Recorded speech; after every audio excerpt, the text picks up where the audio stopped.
सी कहानी आपके लिए। दोस्तों, कर्म के फल से कोई नहीं बच सकता।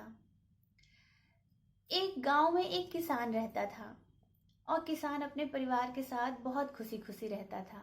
वो लोग संतों की सेवा भी करते थे और जरूरतमंदों की हेल्प भी करते थे और समय समय पे वो प्रवचन भी सुनने जाया करते थे, सत्संग सुनते थे, यानी कि अपना समय अच्छी संगत में ही बिताते थे।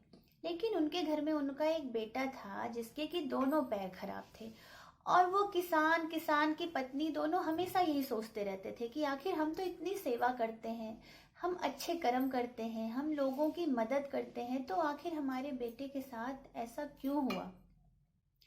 एक दिन जब वो सत्संग सुन रहे थे तो गुरु जी ने पूछा कि क्या आपके मन में कोई जिज्ञासा है, कोई प्रश्न है तो आप मुझसे पूछ सकते हो।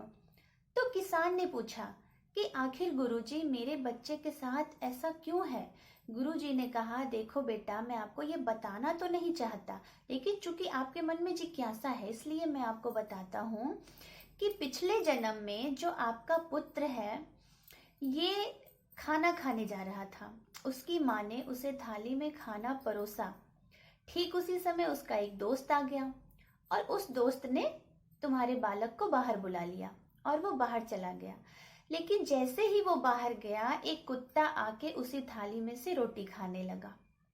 ऐसे में वो लड़का वापस आया घर और उसने देखा कि कुत्ता उसका खाना खा रहा है। हालांकि उसने ये भी नहीं सोचा कि खाना तो ऑलरेडी जूठा हो ही चुका है, लेकिन उसने पास में रखा हुआ डंडा उठाया और कुत्ते के पैरों पर दे मारा। कुत्ते के दोनों पैर खराब हो गए और हमेशा आजीवन खराब रहे। जब तक वो कुत्ता जिंदा रहा वो अपने पैर घसीटता रहा और तड़प तड़प कर मर गया। इसीलिए इस जन्म में तुम्हारे बेटे को वही सजा भोगनी पड़ रही है।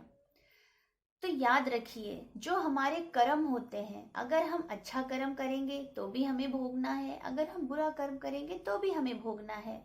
यहाँ तक कि श्री कृष्ण जी ने भी गीता में लिखा है कि कर्म की गति तो अटल है, हमें वो भोगना ही भोगना है।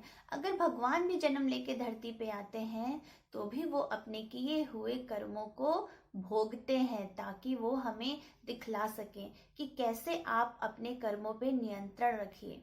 इसलिए दोस्तों, हमें अपने कर्मों पे ध्यान देना चाहिए। अगर हम अच्छा कर्म करेंगे तो हमें अच्छा फल मिलेगा, बुरा कर्म करेंगे तो हमें बुरा फल मिलना ही मिलना है, क्योंकि हमारे कर्मों का ही ध्यान हमारे ऊपर रहता है। अब चाहे वो हमें इस जन्म में मिले चाहे वो किसी जन्म में मिले, लेकिन जब तक हम वो फल भोग नहीं सकते हमारी आत्मा मुक्त नहीं होती। एक लाइन आपके लिए, काम करो ऐसे कि पहचान बन जाए और जिंदगी जियो ऐसे कि मिसाल बन जाए। तो दोस्तों, कमेंट बॉक्स में जरूर बताइएगा कि आपको आज की ये स्टोरी कैसी लगी। हम मिलते हैं नेक्स्ट वीडियो में। Thank you so much.